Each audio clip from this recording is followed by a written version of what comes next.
The biggest new system in the Alloyed Collective DLC is the cooking system with all of its insane recipes. Yes, combining items. It's also the only way to get the new food tier items. So let's go over how to get those and some strategies and recipes that I'm going to be considering when I play my own runs. So let's start with food tier.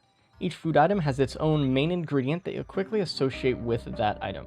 The seared steak, of course, has a main ingredient of bison steak. And unless you're false son, I'm not here to talk about that item.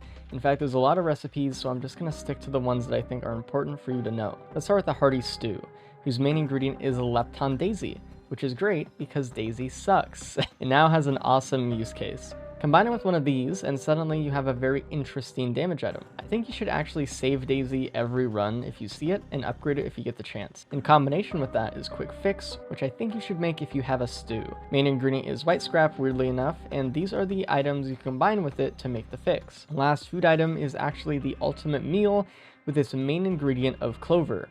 Yes, make your salad. Now, looking at the list of combination ingredients, some of these are better to give up than others, but honestly, if you find yourself able to craft the meal, I just think you should. So on the list of about 90 or so recipes for regular items, I picked out a few here. Let's start with the biggest one in my opinion. You can craft headset. Yes, one of the best items in the game, and I think this recipe is an insta-craft every time. Its ingredients are feather, quail, and spur, and combining any two of these together will get you the recipe. Crafting Shatter Spleen is also not too bad. With only 2 greens, a Noxious Thorn, and a Will-O-Wisp, it kinda just makes sense for plenty of characters in the game. And now that you can craft crit glasses by using white scrap and one of the crit-like items like Scythe, Predatory, or Laser Scope, you can get a good bleed build going pretty fast. You can actually craft each of the boss items actually, but some are more worth than others. Little Disciple with Rose Buckler and Will-O-Wisp seems like a slam dunk to me for previously one of the rarer items in the game.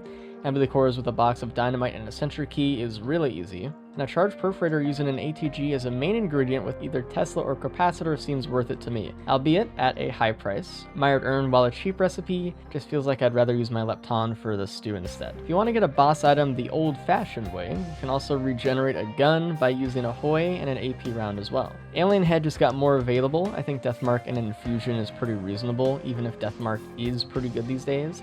And speaking of, Growth Nectar needing a Deathmark and Noxious Thorn feels reasonable because those two items don't stack well individually. Runic Lens needing an ATG and a Luminous Shot is kind of expensive, but I think it can definitely be worth. And let me talk about ATG for a second. You can craft those with, in my opinion, one of the best trades in the game by far. Just a Sticky Bomb and a Firework. And ATG shows up in other recipes as well, not just Charged Perforator or Runic Lens, which makes these recipes much more interesting now that we can craft it for cheap. Crafting an ICBM with an ATG and a DML, which would be a rare experience, feels like on the table now, especially since you can craft DML with ATG and Fuel Cell. The big thing, you can lead up to the ultimate recipe in the game. Start by crafting a Molten Perforator at a horrible price of ATG plus Gyroband, combine with the Churf recipe I showed earlier, and now combine Molten Perforator and Charged Perforator. Yeah, I'm not even going to show you what the sauteed worms do in this video,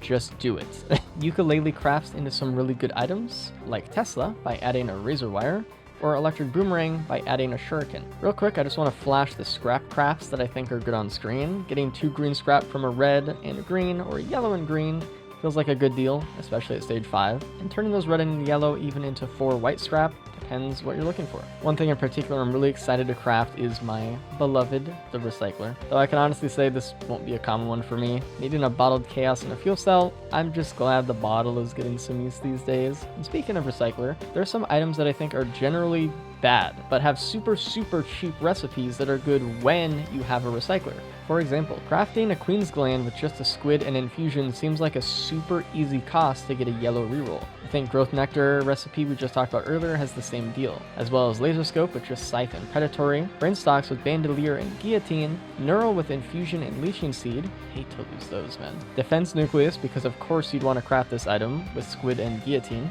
and Planula with Leeching Seed and Razor Wire. Oh no. I know it's a lot of information. And over time, you'll start to soak up which items to look out for specifically for really impactful recipes. Things like Lepton, Uke, Feather, etc. There are way more crafts in the game, and every run that uses this system will be different inherently. It's strange that this system just existing just makes scrapping bad items more of a choice, isn't it? Anyway, get out there and discover the rest of the recipes yourself, and let me know if any of these helped you. I'm very much looking forward to seeing how this system changes the way I and everyone else plays the game. And thanks for watching.